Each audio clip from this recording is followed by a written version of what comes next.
Hello students, जो next chapter है वो है cell, the fundamental unit of life.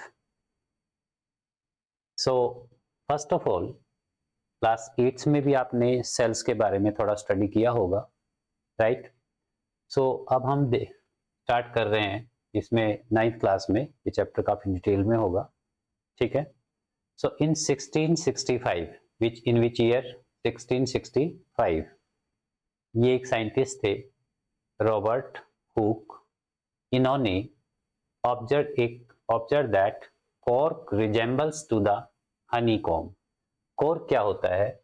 जैसे ये ट्री है, ट्री की बार्क जो आउटर लेयर होती है, ठीक है, उसको इन्होंने ऑब्जर्व किया और इन्होंने क्या देखा? That cork resembles to a honeycomb. Cork किससे रिजेंबल करता है, किससे मिलता जुलता है? हनीकॉम्ब से। हनीकॉम्ब को अगर आप देखोगे तो हनीकॉम्ब कुछ इस टाइप का होता है, ठीक है, राइट? तो सिमिलर टाइप का पैटर्न इन्होंने कॉर्क में देखा। जब ये कॉर्क को एक माइक्रोस्कोप से स्टडी कर रहे थे तो इन्होंने क्या देखा कि cork is similar to that of a honeycomb. Cork honeycomb से मिलता जुलता है, ठीक है।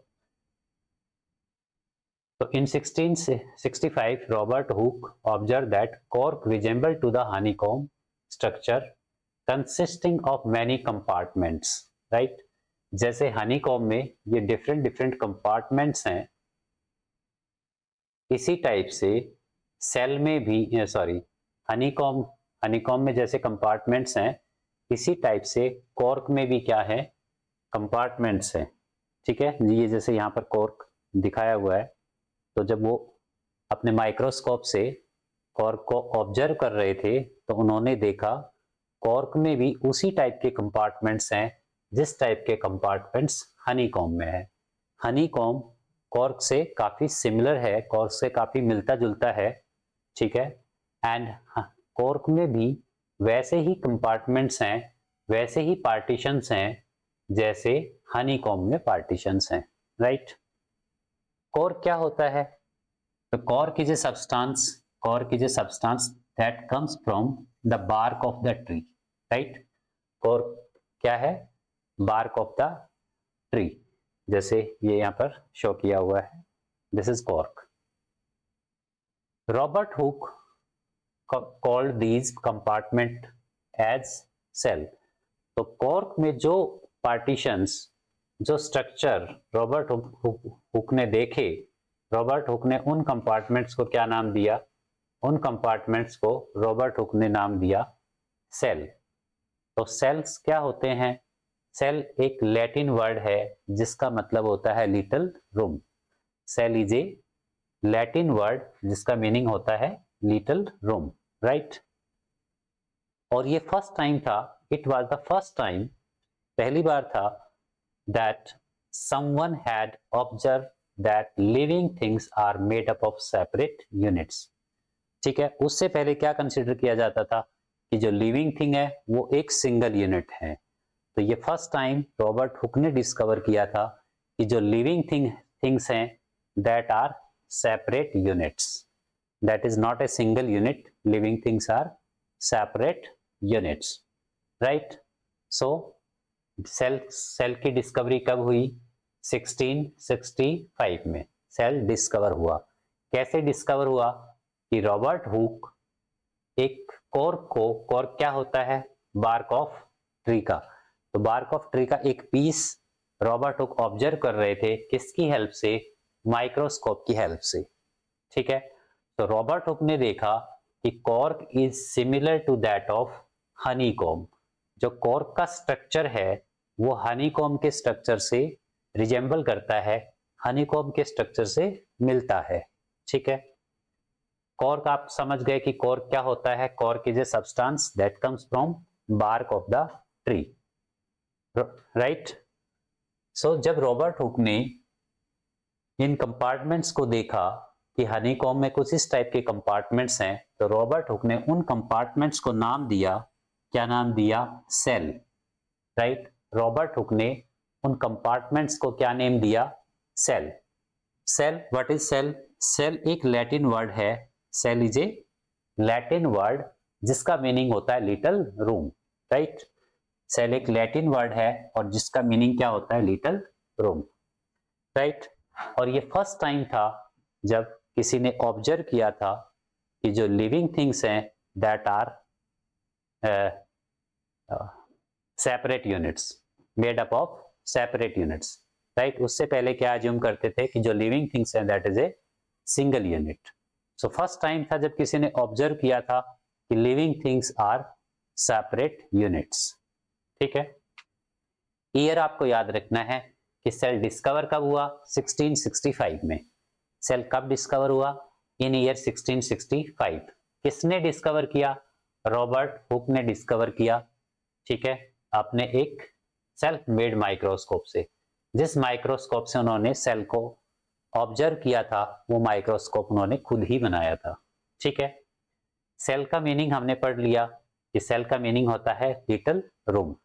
तो हनीकॉम्ब में भी उनको ऐसे लगा कि little little compartments, little little rooms बने हुए हैं, ठीक है। नेक्स्ट, सो हनीकॉम्ब का डायग्राम इस टाइप का होता है और इसको अगर हम वैसे ड्रॉ करके देखें तो ये एक डायग्राम आपका साइड में बना हुआ, आप इसको देख सकते हो। बाकी की जो टर्म्स हैं वो अभी नहीं करनी है आपको, अभी जस्ट आपको इस डायग्राम को देखना है कि हनीकॉम्ब का डायग्राम कैसा होता है। एक सिमिलर टाइप का डायग्राम रॉबर्ट हुक ने कॉर्क के अंदर देखा, ठीक है, जिससे उनको ये आइडिया लगा कि कॉर्क के अंदर डिफरेंट डिफरेंट कंपार्टमेंट्स हैं, डिफरेंट डिफरेंट पार्टीशंस हैं। उन पार्टीशंस को रॉबर्ट हुक ने नाम दिया सेल, जिसका मीनिंग होता है लिटिल रूम। और ये कौन सी ईयर की बात है, 1665। इन ईयर 1665 उन्होंने ऐसा ऑब्जर्व किया। रॉबर्ट हुक कौन थे, रॉबर्ट हुक 1635 से 1703 तक इनका जो लाइफ स्पेन था वो 1635 से 1703 तक था। इंग्लिश साइंटिस्ट थे who made many important discoveries. His abbreviation of cork observation, his observation of cork in 1665 lead to the naming of the cell which become a foundation of biology, right। आगे चलते हैं।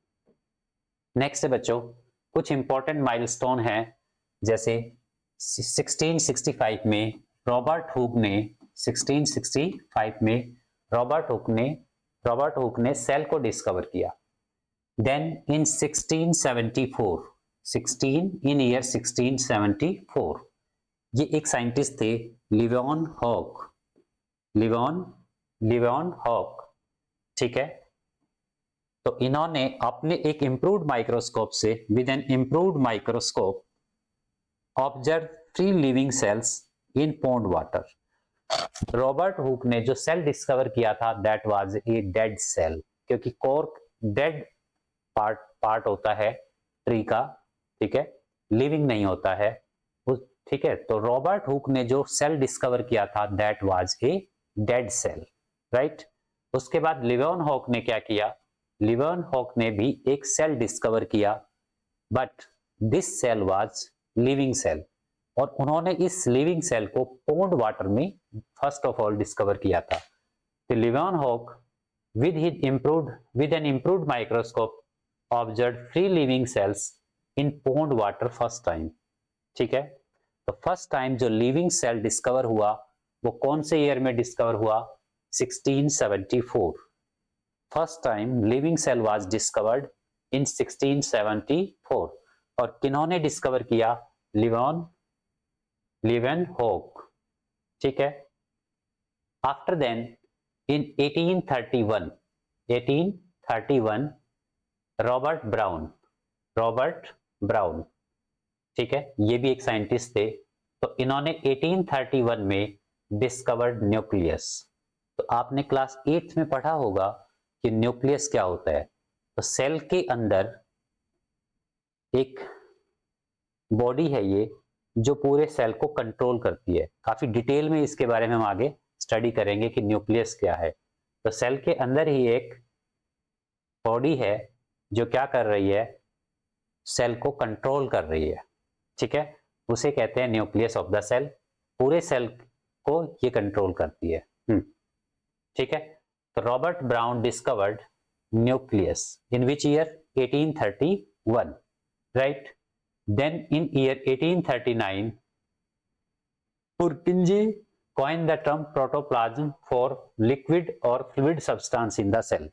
Cell के अंदर जो ये liquid substance है, ठीक है, और इसके अंदर दूसरे सेल बॉडीज हैं, ठीक है, इस सबको पुरकिंजे ने क्या नाम दिया? उन्होंने इस पूरे कंटेंट को क्या नाम दिया? प्रोटोप्लाज्म। तो प्रोटोप्लाज्म क्या है? ये एक सेल के अंदर का एक फ्लूइड कंटेंट है। देन 1838 से 39 के बीच में स्केलेडन एंड स्वान ने सेल थ्योरी दी। आगे चल के हम इस सेल थ्योरी के पोस्टुलेट्स को स्टडी करेंगे, राइट। एंड इन ईयर 1855 विरकोव ने बताया कि जो भी सेल है वो प्री एग्जिस्टिंग सेल से ही जनरेट होता है।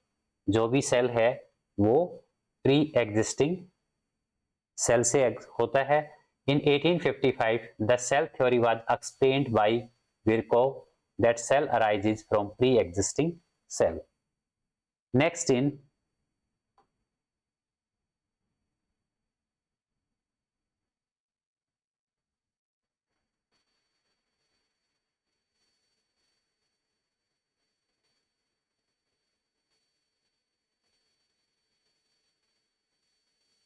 1940 with the help of electron microscope, फिर लेटर काफी एडवांस माइक्रोस्कोप डिस्कवर हो चुके थे। तो उस इलेक्ट्रॉन जो कि क्या नाम है इसका? इलेक्ट्रॉन माइक्रोस्कोप की हेल्प से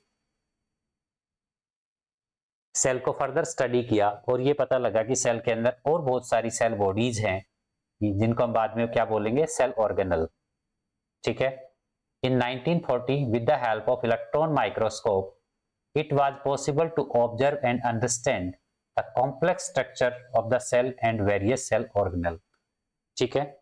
उसके बाद कौन से ईयर में? 1840 में सेल के अंदर जो सेल बॉडीज हैं, सेल ऑर्गेनल्स हैं, उनको स्टडी किया गया, उनको ऑब्जर्व किया गया, ठीक है। किसकी हेल्प से? इलेक्ट्रॉन माइक्रोस्कोप की हेल्प से, ठीक है। चलें आगे।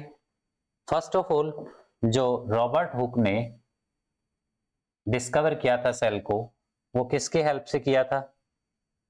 रॉबर्ट हुक ने सेल को डिस्कवर किया था विद द हेल्प ऑफ एक सिंपल माइक्रोस्कोप उन्होंने यूज किया था, दैट इज कंपाउंड माइक्रोस्कोप या लाइट माइक्रोस्कोप,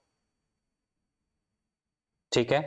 तो कौन कौन से 1665 में सेल डिस्कवर हुआ, रॉबर्ट हुक ने इसको डिस्कवर किया। 1674 में लिवॉन हॉक ने एक इंप्रूव्ड माइक्रोस्कोप की हेल्प से लिविंग सेल को डिस्कवर किया, कहां पर? पॉन्ड के अंदर। 1831 में रॉबर्ट ब्राउन ने डिस्कवर किया न्यूक्लियस ऑफ द सेल। 1839 में पुरकिंजे ने एक टर्म यूज की, दैट इज प्रोटोप्लाज्म, जो कि क्या होता है? सेल के अंदर का फ्लूइड कंटेंट। फिर उसके बाद सेल थ्योरी आई। सेल थ्योरी किसने दी? स्केलेडन एंड स्वान, इन्होंने सेल थ्योरी दी। इसके पोस्टुलेट्स भी हम आगे पढ़ेंगे कि सेल थ्योरी के पोस्टुलेट क्या हैं। देन 1855 में विरकोव ने सेल थ्योरी को फर्दर एक्सप्लेन किया, राइट। एंड 1940 में इलेक्ट्रॉन माइक्रोस्कोप की हेल्प से सेल को फर्दर स्टडी किया गया, ठीक है। With the help of electron microscope ये पॉसिबल हो पाया कि सेल के अंदर जो सेल ऑर्गेनल्स हैं उनको भी ऑब्जर्व किया गया, उनको स्टडी किया गया, ठीक है बच्चों। तो फर्स्ट ऑफ ऑल जैसे पीछे हमने मेंशन किया था सेल थ्योरी, तो सेल थ्योरी क्या है? ये स्केलेडन और स्वान ने सेल थ्योरी दी थी। तो main postulates of the cell theory क्या है? All the plants and animals are composed of cell. Plants और एनिमल किसके बने हैं? सेल्स से ही बने हैं, राइट। सभी प्लांट्स और एनिमल किससे बने हैं? सेल्स से बने हैं। And cell is the basic unit of life. Cell ही सभी एनिमल्स और प्लांट्स की क्या है? बेसिक यूनिट ऑफ लाइफ है, लाइफ की बेसिक यूनिट है, ठीक है। देन ऑल मेटाबॉलिक प्रोसेस, यानी कि जितने भी बॉडी के अंदर रिएक्शंस जिसमें कुछ सब्सटेंसेस बनते हैं या ब्रेक डाउन होते हैं, all those reactions are known as metabolic reaction, right. Body के अंदर जो भी सब्सटेंसेस बनते हैं या ब्रेक डाउन होते हैं, वो सब रिएक्शंस क्या कहलाती हैं? Metabolic reactions. All metabolic reaction takes place in the cell, यानी कि हमारी बॉडी के अंदर जितने भी रिएक्शंस होते हैं जिनमें कुछ सब्सटेंसेस बन रहे हैं या कुछ सब्सटेंसेस ब्रेक डाउन हो रहे हैं, वो सारे के सारे रिएक्शंस सेल के अंदर होते हैं, ठीक है। Thus cells are the structural and functional unit of life. Cells क्या हैं? Structural and functional unit of life हैं। Cell structural unit of life क्यों है?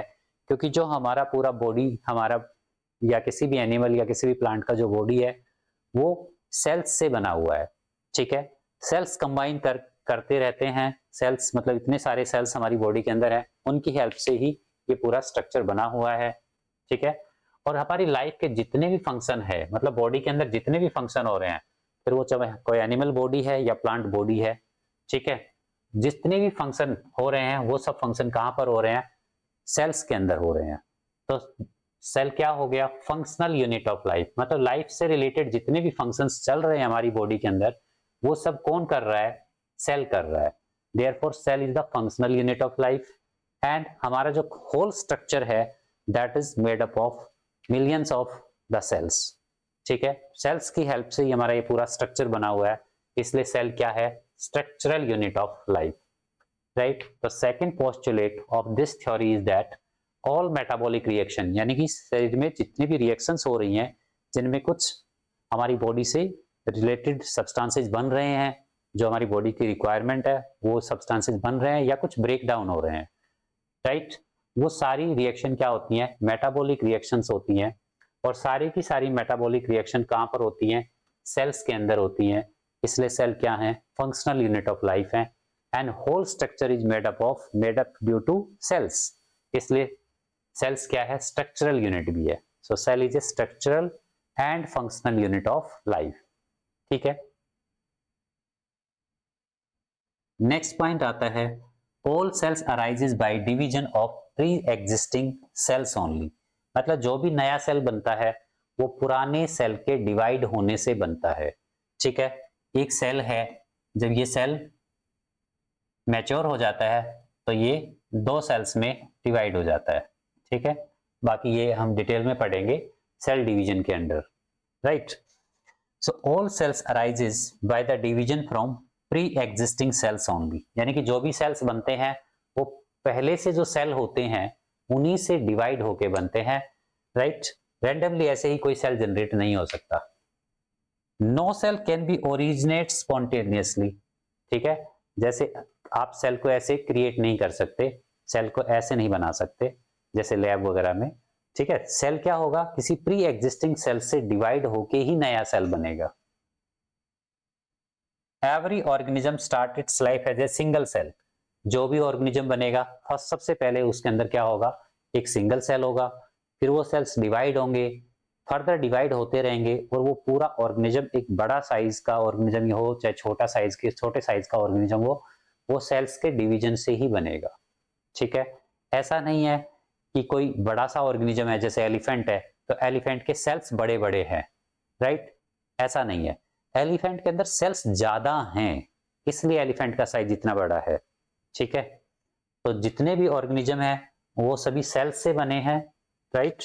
और हर ऑर्गेनिज्म सबसे पहले एक सिंगल सेल होता है, और सिंगल सेल इतना छोटा होता है कि उनको हम नेक्ड आई से तो देख भी नहीं सकते, माइक्रोस्कोप की हेल्प से देखते हैं। तो कोई भी आप अज्यूम कर सकते हैं कि कोई भी सेल है वो इनिशियली कितना छोटा होगा, राइट। यानी कि कोई भी ऑर्गेनिज्म है, फर्स्ट ऑफ ऑल एक सिंगल सेल होता है और उसका साइज बहुत छोटा होता है। उसके बाद उस ऑर्गेनिज्म के सेल्स डिवाइड होते रहते हैं, सेल्स इकट्ठे होते रहते हैं और फिर वो एक बड़ा ऑर्गेनिज्म भी बन सकता है, ठीक है। Every organism start its life from the single cell, हम भी एक सिंगल सेल से ही अपनी लाइफ स्टार्ट करते हैं, या जितने भी प्लांट्स आप बड़े बड़े प्लांट्स आप देखते हो वो सब अपनी लाइफ एक सिंगल सेल से ही स्टार्ट करते हैं।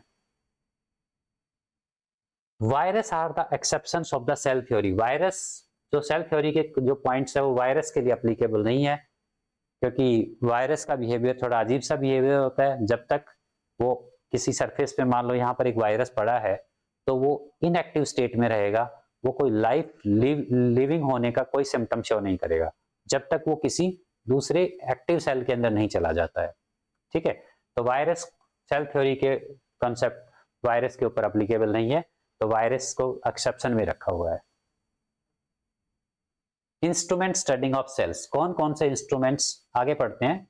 इंस्ट्रूमेंट स्टडिंग फॉर सेल, ये कौन कौन से इंस्ट्रूमेंट हैं जिसके हेल्प से सेल्स को स्टडी किया गया, राइट। तो cells are too small and can not be seen with naked eye. Cell बहुत छोटे होते हैं, ठीक है, और हम नेक्ड आई से सेल को ऑब्जर्व नहीं कर सकते, सेल को देख नहीं सकते। तो इसको देखने के लिए फिर हम क्या यूज करते हैं, माइक्रोस्कोप की हेल्प से सेल को ऑब्जर्व किया जाता है। ठीक है, नेक्ड आई से सेल का साइज बहुत ज्यादा छोटा होता है, नेक्ड आई से सेल विजिबल नहीं होता है, इसलिए सेल को माइक्रोस्कोप की हेल्प से ऑब्जर्व किया जाता है। Microscope are high resolution instrument, क्या है, माइक्रोस्कोप एक इंस्ट्रूमेंट होता है जो किसी भी इमेज को इनलार्ज करके दिखा सकता है। Used for observing fine details of very minute object, बहुत छोटे ऑब्जेक्ट्स को देखने के लिए ये यूज किया जाता है, राइट।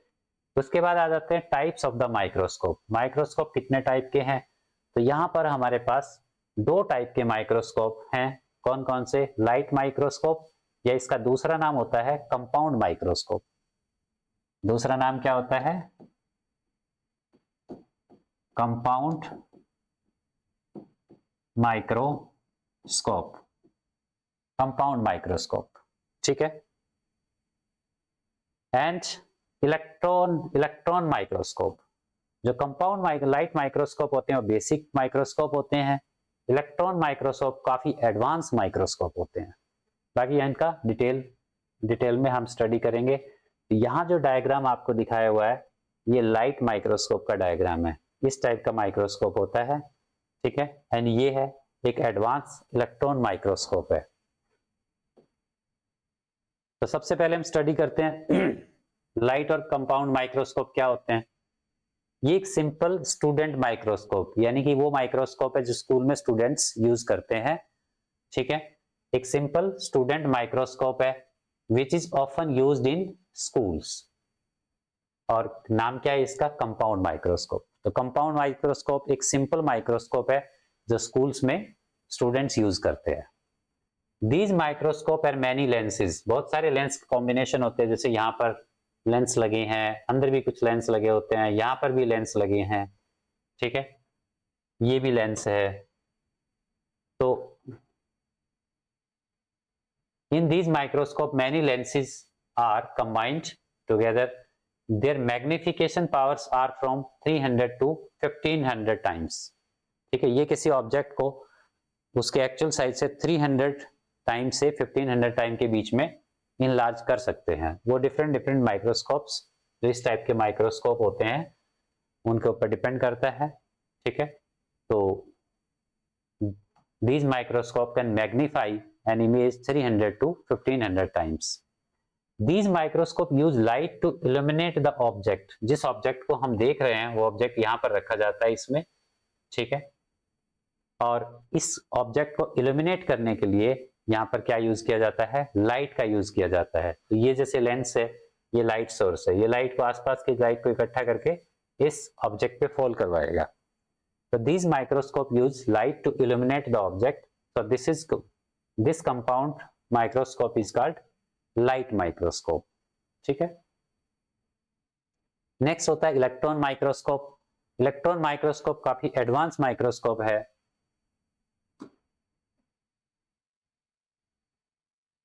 इलेक्ट्रॉन माइक्रोस्कोप काफी एडवांस माइक्रोस्कोप होता है और ये कंपाउंड माइक्रोस्कोप से कंप्लीटली डिफरेंट होता है, ठीक है। Electron microscope, an electron microscope is a very large instrument that use electromagnets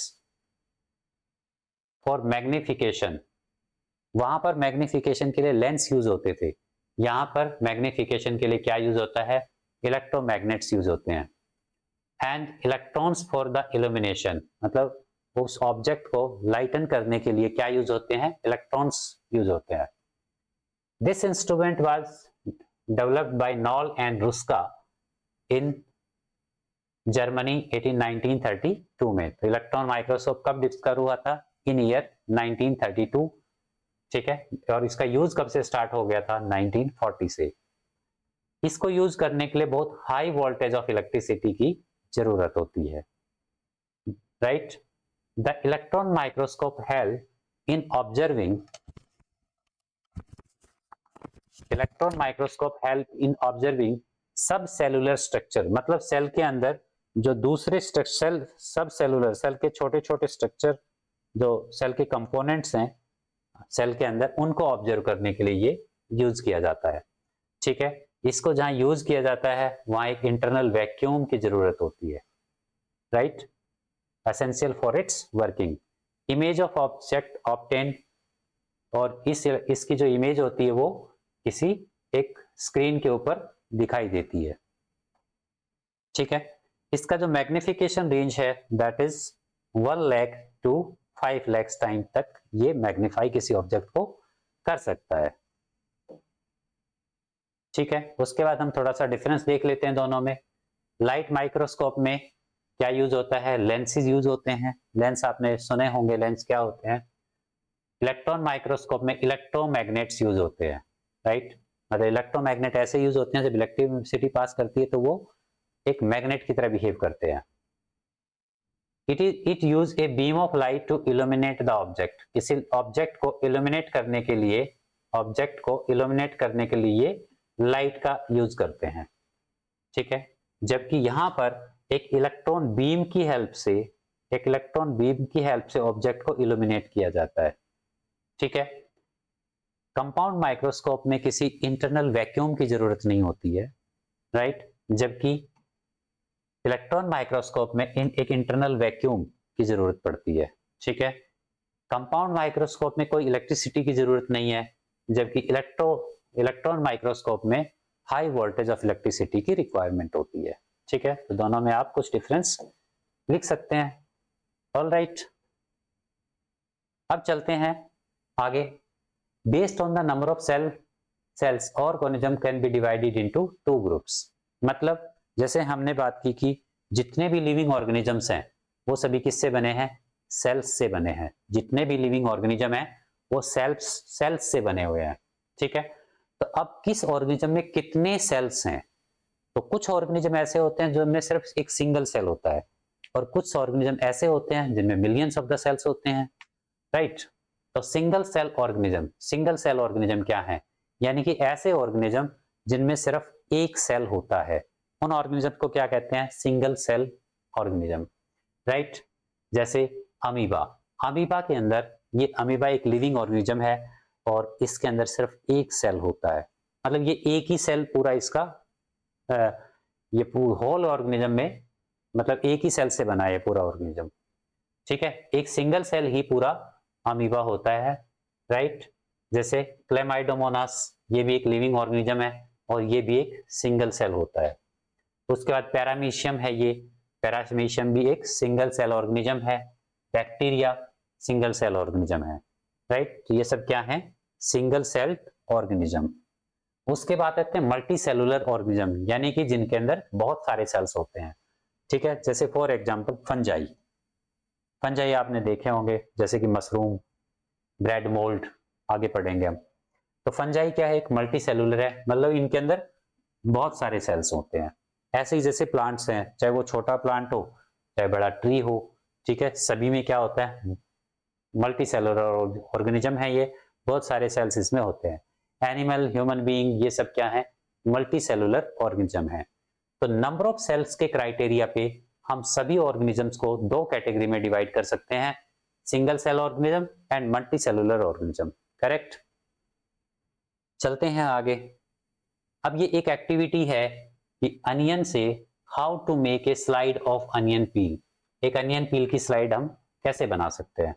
तो ये एक स्लाइड है, राइट, और ये एक अनियन पील से बनी हुई है। तो कैसे बनाएंगे आप, फर्स्ट ऑफ ऑल ये अनियन, हम एक अनियन लेंगे, ठीक है, और इसको कट कर लेंगे। अच्छा, एक अनियन का जो ये एक लेयर होता है, देखा होगा आपने, एक लेयर, इस एक लेयर को हम लेंगे, जैसे कि ये लेयर यहाँ लिया हुआ है, ठीक है, और इसके अंदर से कभी आपने अगर ऑब्जर्व किया हो तो अंदर एक बहुत थिन लेयर, एक बहुत थिन सा लेयर होता है, तो इसको हम फोर्सेप्स की हेल्प से इस थिन लेयर को यहां से इस अनियन के इस पार्ट से सेपरेट कर लेंगे, जैसे कि ये वाली लेयर है, ठीक है। इस लेयर को क्या करना है हमें, एक वाटर के अंदर, मतलब एक चाइना डिश के अंदर, ये एक चाइना डिश है, ग्लास चाइना डिश है, इसके अंदर पानी डाल के हमें इस जो अनियन पील है इसको यहाँ पर डाल देना है पानी के अंदर। Put immediately in A watch glass containing water, this will prevent it's from getting dry. क्यों करते हैं ऐसा, अदरवाइज ये क्या हो जाएगी, जो अनियन पील हमने लिया है ये क्या हो जाएगा, ड्राई हो जाएगा, ठीक है। Let us take a glass slide, ये ग्लास स्लाइड है, ग्लास का एक इस टाइप का ये रेक्टेंगुलर पीस है, थिन, बहुत ज्यादा मोटा नहीं होता, थिन सा एक पीस है, ठीक है।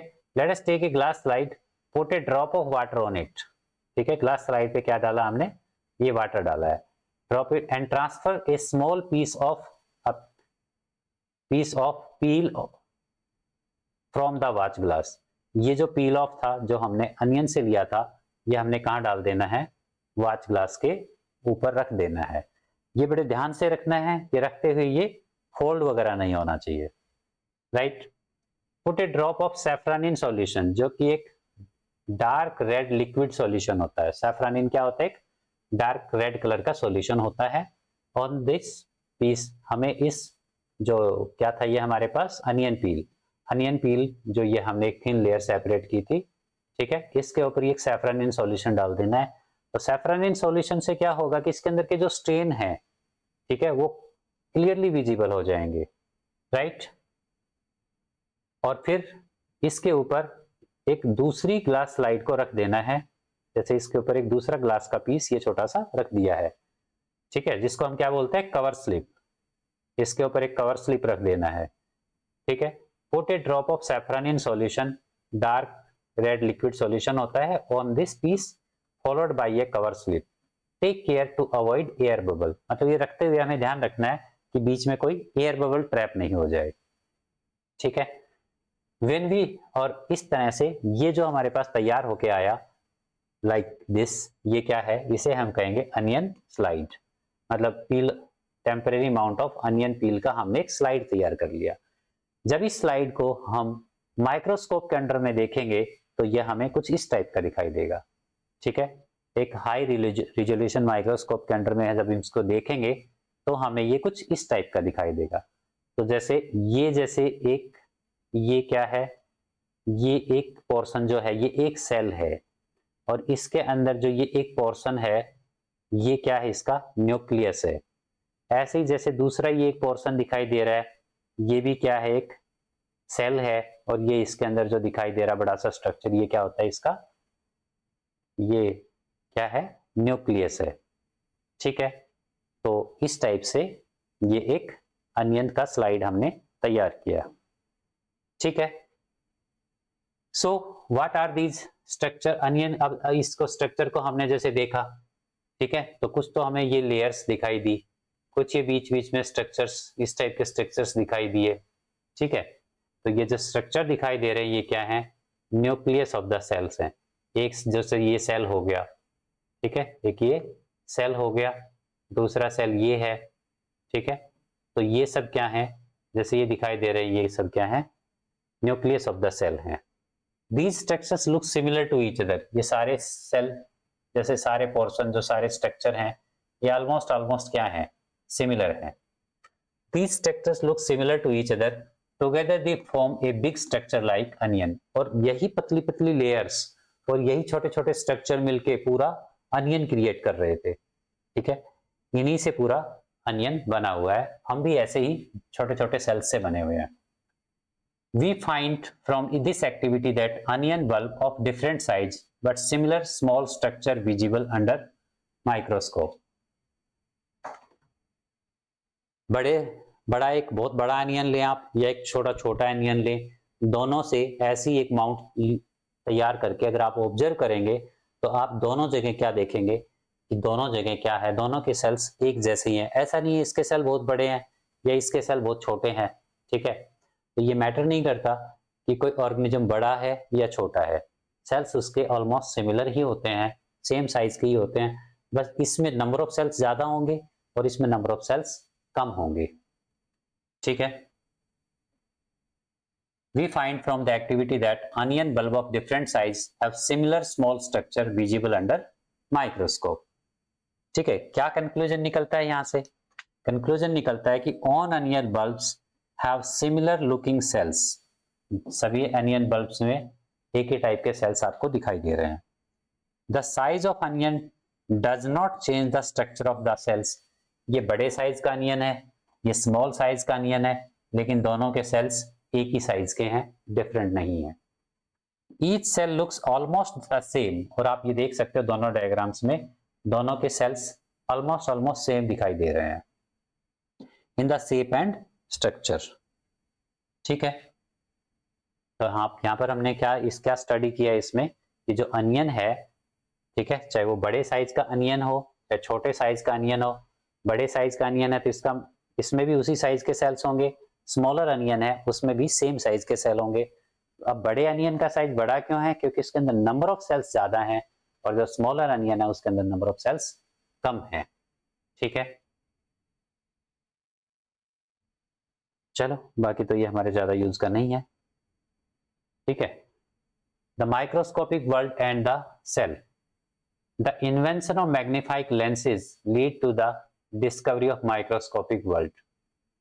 It is known that single cell may consist of whole organism like amoeba. एक सिंगल सेल से पूरा लिविंग ऑर्गेनिज्म बन सकता है, जैसे कि अमीबा, यूग्लेना, यीस्ट, लैक्टोबैसिलस, ये सब क्या हैं? ये सिंगल सेल ऑर्गेनिज्म है। क्लामाइडोमोनास, पैरामीशियम, बैक्टीरिया, ये सब सिंगल सेल हैं, ठीक है। मल्टी सेलुलर में क्या होते हैं? मल्टी सेलुलर में बहुत ज्यादा सेल्स होते हैं और वो सेल मिलकर पूरे ऑर्गेनिज्म को क्रिएट करते हैं। जैसे अभी हमने एक अनियन का स्लाइड तैयार किया था, इसी टाइप से हम एक लीफ का, ये जो पील है, पील लीफ, इसका भी मतलब लीफ के यहाँ से, लीफ को यहाँ से बहुत थिन सी लेयर होती है, उस थिन सी लेयर को उतार के आप लीफ का भी एक स्लाइड तैयार कर सकते हो। We can try preparing a temporary mount of leaf peel, tip of root or onion, even peel of onion of different size. ये सब हम तैयार कर सकते हैं, प्रोसीजर वही रहेगा। After performing the above activities, let us see what and answer the following questions. अब एक्टिविटी तो हमने की नहीं, ठीक है, बट अगर ये एक्टिविटी आप करोगे तो आपको क्या मिलने वाला है? एक तो इस क्वेश्चन का answer, do all the cells looks like in similar in term of shape and size, ठीक है। नो, इसका रीजन क्या है? No, cells differ in shape and size. Cell shape और साइज में डिफर कर सकते हैं, आगे पढ़ेंगे इसके बारे में। Do all cells look alike in structure? Structure भी no, the cells differ in their structure. Size भी अलग हो सकता है, स्ट्रक्चर भी अलग हो सकता है। Could we find difference among the cell or from different parts of the plant body? Yes. Cells from different parts differ. Different parts के cells अलग अलग टाइप के होंगे। All cells have the some, हाँ, कुछ बेसिक स्ट्रक्चर हैं, वो सभी सेल्स में क्या मिलेंगे आपको? कॉमन मिलेंगे, ठीक है। सभी सेल बिल्कुल एक जैसे नहीं होते हैं, ठीक है। अब जैसे देखो, ये एक सेल है, ये कौन सा सेल है? व्हाइट ब्लड सेल्स है, जो हमारे ब्लड के अंदर होता है, व्हाइट ब्लड सेल्स, तो इसका स्ट्रक्चर अलग है। अब ये हमारे मसल्स हैं, ठीक है। मसल्स ये इस मसल जो हमारे डिफरेंट बॉडी पार्ट्स को मूव करवाते हैं, वो मसल सेल्स होते हैं। तो मसल सेल्स का शेप अलग होता है, स्पिंडल शेप बोलते हैं इसको। इसी टाइप से नर्व सेल होते हैं हमारी बॉडी के अंदर, जो सिग्नल को ट्रांसमिट करते हैं एक जगह से दूसरी जगह तक। तो नर्व सेल कुछ अलग टाइप के होते हैं, इनका शेप ऐसे, ये फैट सेल्स हैं, इनका शेप अलग है। हमारे जो हार्ट के सेल्स हैं वो कुछ इस टाइप के होते हैं, ठीक है। स्टमक, स्केलेटल मसल्स, ये सब अलग अलग टाइप के सेल्स हैं। तो आप देख रहे हैं कि अलग अलग टाइप के सेल्स का जो शेप है वो अलग अलग होता है, ठीक है। एक ये है division of labour. Division of labour क्या होता है? तो जैसे हम एक मल्टी सेलुलर ऑर्गेनिज्म है, एंड अमीबा क्या होता है? एक सिंगल सेलुलर ऑर्गेनिज्म है, मतलब एक सिंगल सेल है। द होल अमीबा एक सिंगल सेल होता है, ठीक है। सो अब हमारी बॉडी में, पहले हम अमीबा के बारे में बात करते हैं। तो अमीबा के अंदर जितने भी उसके फंक्शन है, वो उसका सिंगल सेल ही सारे फंक्शन परफॉर्म करेगा। लेकिन हमारी बॉडी में बहुत सारे सेल्स हैं, एक वेल ऑर्गेनाइज्ड बॉडी है, अलग अलग टाइप के सेल्स हमारी बॉडी में अलग अलग काम करते हैं। जैसे हमारे लीवर सेल्स हैं, वो एक अलग काम करते हैं। लंग्स के सेल्स हैं, वो अलग काम करेंगे, ठीक है। जो हमारे मसल सेल्स हैं, वो बॉडी पार्ट्स को मूव कराने का काम करते हैं। हार्ट मसल है, वो कंटिन्यूसली हार्ट क्या करता है? हार्ट कॉन्ट्रैक्ट और रिलैक्स करता रहता है, जिससे कि ब्लड डिफरेंट पार्ट्स में, बॉडी के डिफरेंट पार्ट्स में सप्लाई होता है, ठीक है। जो हमारे नर्व सेल्स हैं, ये सिग्नल ट्रांसमिट करते हैं, ठीक है। जो ये व्हाइट ब्लड सेल्स हैं, ये फाइट डिजीज के अगेंस्ट फाइट करते हैं। तो अलग अलग टाइप के सेल्स अलग अलग फंक्शन परफॉर्म करते हैं। लेकिन एक अमीबा है, अमीबा में तो टोटल सेल ही एक है, तो सारे फंक्शन अमीबा के क्या कौन करेगा? एक सिंगल वही सेल सारे फंक्शन परफॉर्म करेगा। तो हमारी बॉडी के अंदर जो डिफरेंट सेल्स हैं, वो डिफरेंट डिफरेंट फंक्शन परफॉर्म करते हैं। एंड अमीबा के अंदर एक सिंगल सेल ऑर्गेनिज्म में एक सिंगल सेल ही सारे फंक्शन परफॉर्म करता है, ठीक है। So an organism such as human being can have cells of different kind. For example, leukocytes. Leukocytes इसका ये क्या होते हैं? व्हाइट ब्लड सेल्स होते हैं, ठीक है।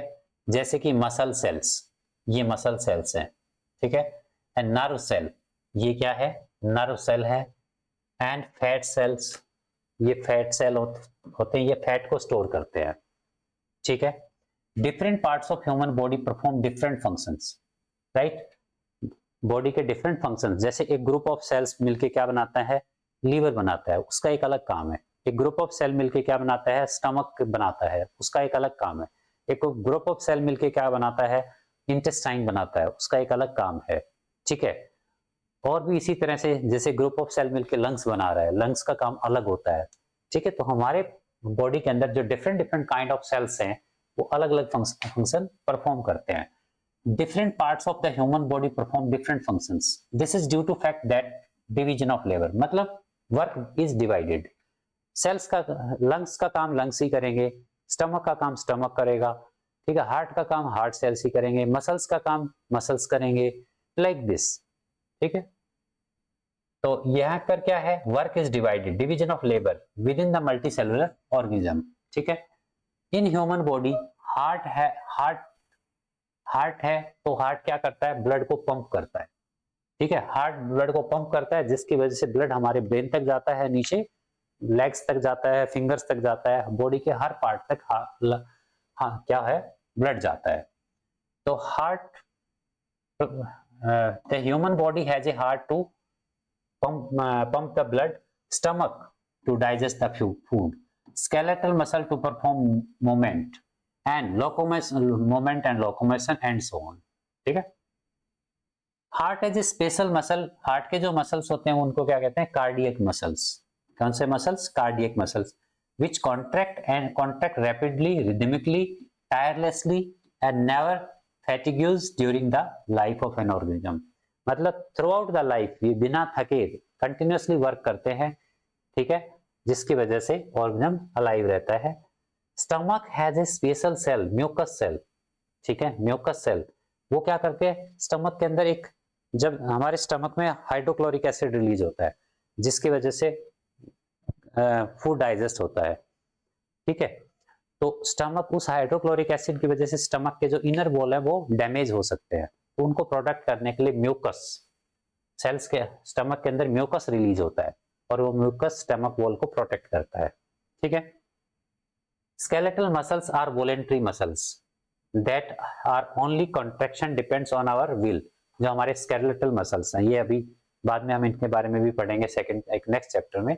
स्केलेट मतलब वॉलेंट्री मसल्स है, मतलब हम जब उनको चाहते हैं तो हम उनको मूव करवा सकते हैं, वो हमारी इच्छा पे डिपेंड करता है, हमारे विल के अंदर डिपेंड करता है, ठीक है, हमारे कंट्रोल में होता है। In fact each cell has certain specific component within it. अच्छा, ये हो गया सेल्स की, अलग अलग टाइप के सेल्स अलग अलग काम करते हैं। अब ऐसा नहीं है कि एक सेल भी सारे काम खुद करता है, सेल के अंदर भी सेलुलर बॉडीज हैं, सेल के अंदर भी और स्मॉलर स्ट्रक्चर हैं, वो भी उनका भी वर्क डिवाइडेड है।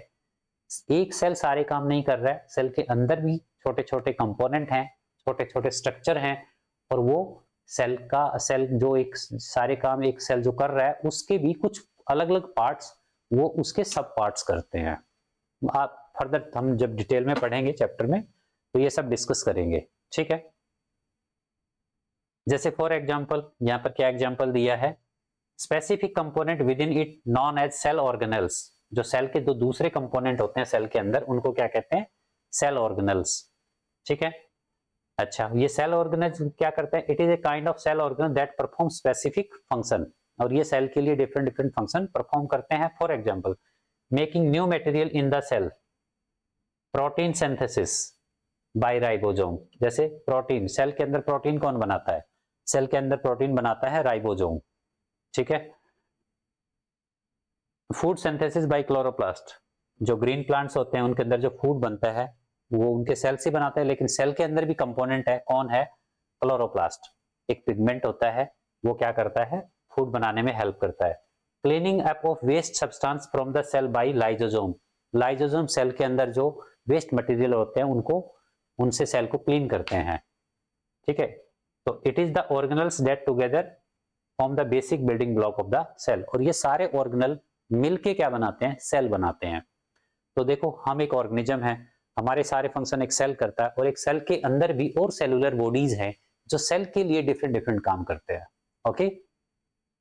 चलो बाकी का चैप्टर फिर हम नेक्स्ट क्लास में पढ़ेंगे, राइट।